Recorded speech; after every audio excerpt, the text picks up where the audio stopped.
Hey ladies, welcome to episode 97, How to Be More Curious. I'm excited to dive into this topic here on the Health, Life, and More for Women podcast.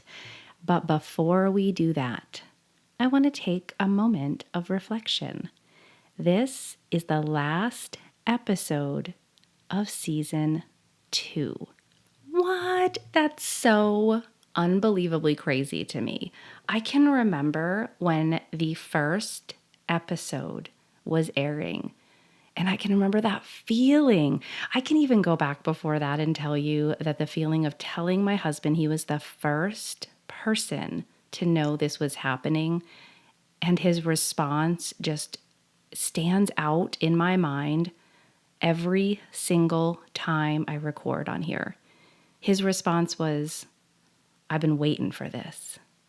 It's about time. He knew this was exactly what I was supposed to be doing. He was so encouraging to get this going. I wasn't expecting that response. When I sent him the graphic and said, hey, this is something I'm going to do. He's like, let's go. Where has this been? And since then, he has listened to the last 96 episodes, all the bonuses, and he has come on the podcast. I really can't ask for more than that. I am grateful for every listener. Every single listener, every download I know is a human being. It's not just some number on the screen. It's a person. It's you. And I'm so grateful. I'm grateful that you've been here for 2 seasons. I'm grateful that you've been here for 2 episodes. I'm grateful that you've been here for the last 2 minutes that I've been talking. I am so honored and grateful that you tune in, that you download, that you listen to the podcast. I think it's good to spend some time in gratitude, but I also think it's been really good to spend some time over the past several months, really, of thinking, where do I want to take this podcast? What do I want to do with this podcast? And I've been getting really, really curious about it.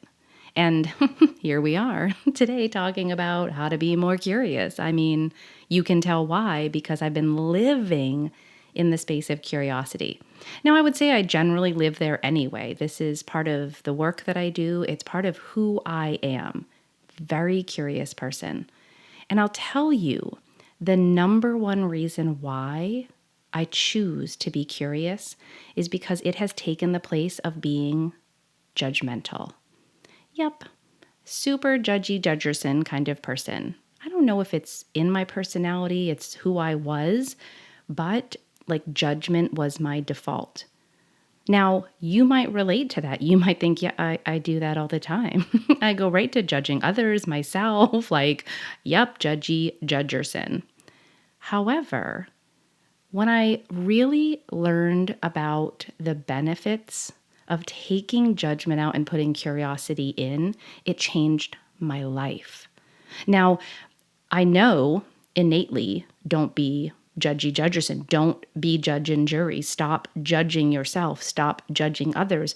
But like most things, taking it out wasn't enough. I needed something to fill the gap, put in that space.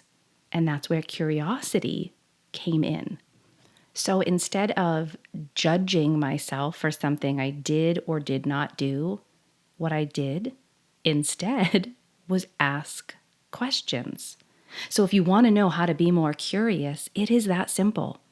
Ask questions. And I usually start them with something like, I wonder why. I wonder why I decided to do that. I wonder why that was my thought. I wonder why my response was so harsh. I wonder why.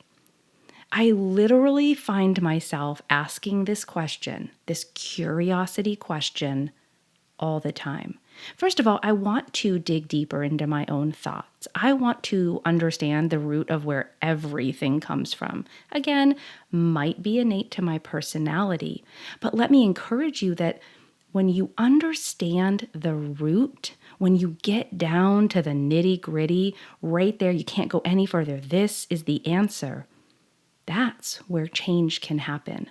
That's where that deep Knowledge can make all the difference.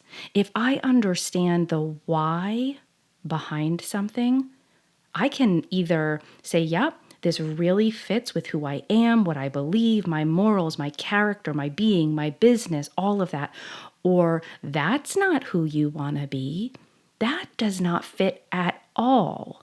So what steps here could I take to reframe this or shift this or look at this differently or respond in another way, or maybe go back and ask for forgiveness, maybe go back and completely change what just happened. Okay, I can't change what happened, but I can certainly amend and make peace with what happened. I bring this level of curiosity into my coaching practice. I bring this into every session with my clients. I bring it into any messages between the two of us when they're sharing information or something that happened, because I want them to increase their curiosity, because default mode has been judgment. Default mode has been to judge themselves for what they did or did not do. That keeps them stuck. That keeps them in a negative space. That keeps them hurting themselves with their own thoughts. So when they remove judgment, when that becomes part of their practice, part of their day, part of their default, it really is where change happens. I wonder why. What was that about? And get curious. Because when we take out judgment, I believe something needs to take its place. And when you get curious instead of judgmental, you have a better understanding.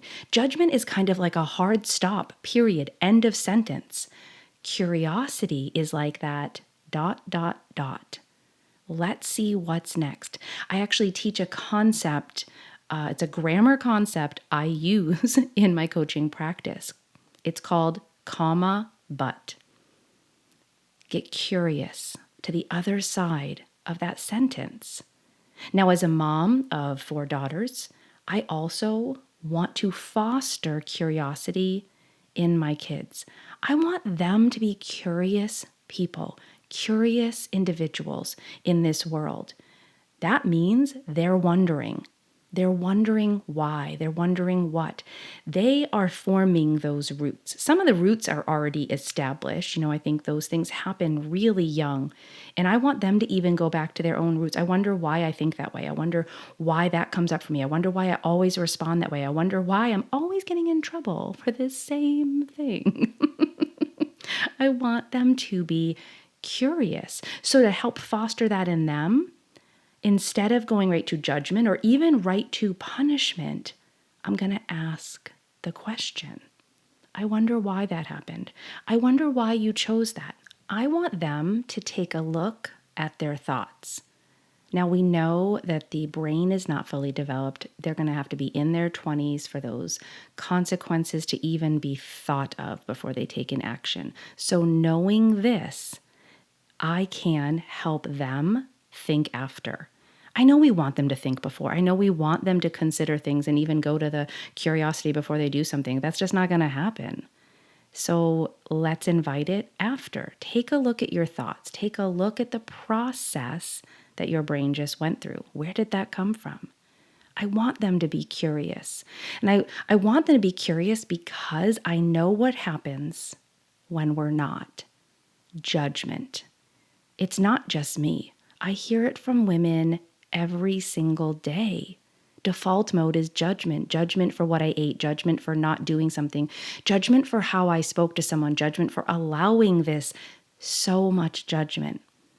And what I see happen in clients who start embracing curiosity is they start really seeing their thoughts and picking out, this doesn't fit, this does. I accept this, I do not accept that. I'm okay with how this goes because that's who I am. It's amazing what happens when we remove judgment and we become curious. So for you, one thing, just start asking, I wonder why.